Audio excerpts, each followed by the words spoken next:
আপনার Facebook video যদি এখন থেকে কেউ ডাউনলোড করে আবার আপলোড করে তাহলে কিন্তু আপনি জানতে পারবেন। ফেসবুক আপনাকে নোটিফিকেশন দিয়ে জানিয়ে দিবে।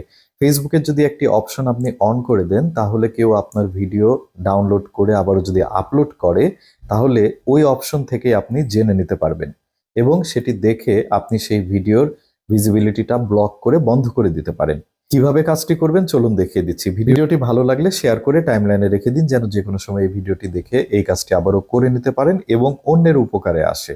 এরকম নতুন এবং গুরুত্বপূর্ণ টেক ভিডিও দেখার জন্য আমার পেজের সাথেই থাকুন। প্রথমে আপনার ফেসবুক অ্যাকাউন্টে চলে আসুন। উপরে ডান দিকে যে প্রোফাইল আইকন আছে এখানে ক্লিক করে দিন। প্রফেশনাল ড্যাশবোর্ডে চলে আসুন। স্ক্রল করে নিচে চলে আসুন। টুলস নামে একটি অপশন পেয়ে যাবেন, এখানে ক্লিক করে দিন। আবারও স্ক্রল করে নিচে চলে আসুন। দেখতে পাবেন কন্টেন্ট প্রোটেকশন নামে একটি অপশন আছে, এই অপশনের উপরে ক্লিক করে দিবেন। আপনার সব ভিডিওতেই কিন্তু প্রোটেকশনটি চালু করতে হবে, এই জন্য উপরেই দেখুন প্রোটেকশন নামে একটি অপশন আছে, এই অপশনের উপরে ক্লিক করে দিবেন। এখানে কিন্তু আপনাদের সব ভিডিওগুলোই দেখাবে। দেখতে পাচ্ছেন আমার ভিডিওতে প্রোটেক্টেড লেখা আছে, তার মানে আমি প্রোটেকশনটি চালু করেছি। নিচের দিকে যখন যাব, যে ভিডিওগুলোতে প্রোটেকশন চালু করা নেই সেগুলো আমাকে দেখাবে। যেমন এখানে দেখুন আনপ্রোটেক্টেড লেখা আছে, কিন্তু এই ভিডিওগুলোতে আমি এখনো প্রোটেকশন চালু করিনি। তো এই যে একটি ভিডিও, এটিতে আমি প্রোটেকশন চালু করে দেওয়ার জন্য ক্লিক করে দিলাম। নিচেই দেখুন প্রোটেক্ট কন্টেন্ট, ডান দিকে অন করার একটি অপশন আছে, এখানে ক্লিক করে এই ভিডিওতে প্রোটেকশনটি কিন্তু অন করে দিতে হবে এবং আমি সেটি করলাম। এইভাবে আপনাদের প্রত্যেকটি ভিডিওতে প্রোটেকশন অন করে দিতে হবে। আপনারা যদি সব ভিডিওতে এইভাবে প্রোটেকশন অন করে দেন, সেই ক্ষেত্রে আপনাদের ভিডিও যদি অন্য কেউ ডাউনলোড করে আবারও আপলোড করে তাহলে সেই ভিডিওর সাথে এই মেনুটি ম্যাচ করবে। ম্যাচ করলেই কিন্তু আপনাকে ফেসবুক নোটিফিকেশনের মাধ্যমে জানিয়ে দিবে। আমাকেও যেমন আজকে একটি নোটিফিকেশন দিয়েছে, চলুন আপনাদেরকে নোটিফিকেশনটি দেখিয়ে দিচ্ছি। যে উপরেই দেখতে পাচ্ছেন you have a new match on protected content.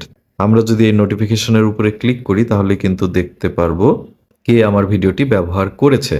দেখতে পাচ্ছেন সালাউদ্দিন সরকার তপন নামে একজন আছেন, তিনি আমার ভিডিওটি ব্যবহার করেছেন বা পোস্ট করেছেন। নিচেই দেখুন সি পোস্ট নামে একটি অপশন আছে, এটা কিন্তু ক্লিক করলেই দেখতে পাবেন তিনি আমার কোন ভিডিওটি পোস্ট করেছেন। আমি যদি সি পোস্টে ক্লিক করি তাহলে ভিডিওটি ওপেন হবে। তিনি থ্রেডে মূলত আমার ভিডিওটি পোস্ট করেছেন।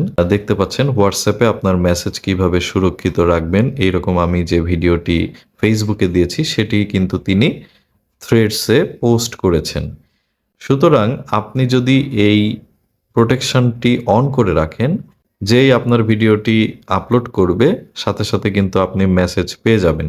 শুধু এখানেই না, আপনি প্রোটেকশন যে মেনুটি ছিল দেখালাম সেখানেও কিন্তু পেয়ে যাবেন। এই জন্য আবার প্রফেশনাল ড্যাশবোর্ডে চলে আসি, এসে স্ক্রল করে নিচে চলে আসি, টুলসে যাই, যেভাবে প্রথমে বের করেছিলাম মেনুটি সেটি দেখাচ্ছি আর কি। আবারও স্ক্রল করে নিচে চলে আসব, কন্টেন্ট প্রোটেকশন দেখতে পাচ্ছেন নিচেই, এখানে ক্লিক করে দিব। ক্লিক করলে কিন্তু উপরে খেয়াল করেন ম্যাচেস নামে একটি অপশন আছে। এর আগে আমরা প্রোটেকশন অপশনে গিয়েছিলাম যেখানে আমাদের সব ভিডিওগুলো দেখাচ্ছিল, আর এবার যাব আমরা ম্যাচেস যে অপশনটি লেখা দেখাচ্ছে এইখানে। এখানে গেলে আমার কোন ভিডিও অন্য কেউ আপলোড করেছে সেটি কিন্তু দেখাবে। এই যে দেখুন একটি ভিডিও আমার ম্যাচ করেছে 100%, সম্ভবত যেই নোটিফিকেশনটা এসেছিল সেটাই। হ্যাঁ, আমরা দেখতে পাচ্ছি নিচে কিন্তু সালাউদ্দিন সরকার তপন নামে একটি নাম এসেছে, নোটিফিকেশনেও সেটিই ছিল। এখানে যদি আমি ক্লিক করি তাহলে কিন্তু ওই ভিডিওটি আবারও দেখাবে এবং এই যে সি পোস্টে ক্লিক করলে আবারও ওখানেই যাবে। এখন আপনি যদি চান যে এই পোস্টটিকে আপনি ব্লক করতে চান, সেই জন্য একেবারে নিচেই দেখুন এডিট স্ট্যাটাস নামে একটি অপশন আছে, এখানে ক্লিক করলেই কিন্তু অপশন আপনাকে দেখাবে। এখানে দেখতে পাচ্ছেন প্রথম অপশনটি ট্র্যাক করা হয়েছে, এখানে বলা হচ্ছে আপনি কিন্তু ভিউ মনিটর করতে পারবেন। তিনি যে ভিডিওটি আপনার আপলোড করে দিয়েছে সেটির ভিউ মনিটর করতে পারবেন। আপনি চাইলে ব্লকও করে দিতে পারেন, তাহলে কিন্তু তিনি পোস্ট করেছেন সেখানে আর থাকবে না। Block this videos visibility to public, public কিন্তু আর সেই ভিডিওটি আর দেখতে পারবে না।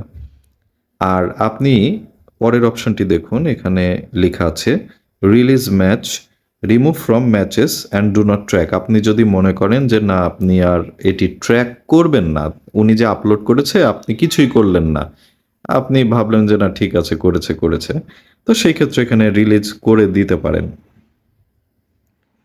তো এইভাবে কিন্তু আপনারা আপনাদের যে ভিডিওগুলো বা পোস্টগুলো আছে সেগুলোকে প্রোটেকশন দিতে পারেন। প্রোটেকশন দিলে যারা আপনার ভিডিওগুলো ব্যবহার করবে তাদেরকে আপনি ট্র্যাক করে খুঁজে বের করতে পারবেন এবং আপনারা চাইলে কিন্তু ব্লক করে দিতে পারবেন। ব্লক করে দিলে আর তাদের ওই পোস্টগুলোর ভিজিবিলিটিটা থাকবে না।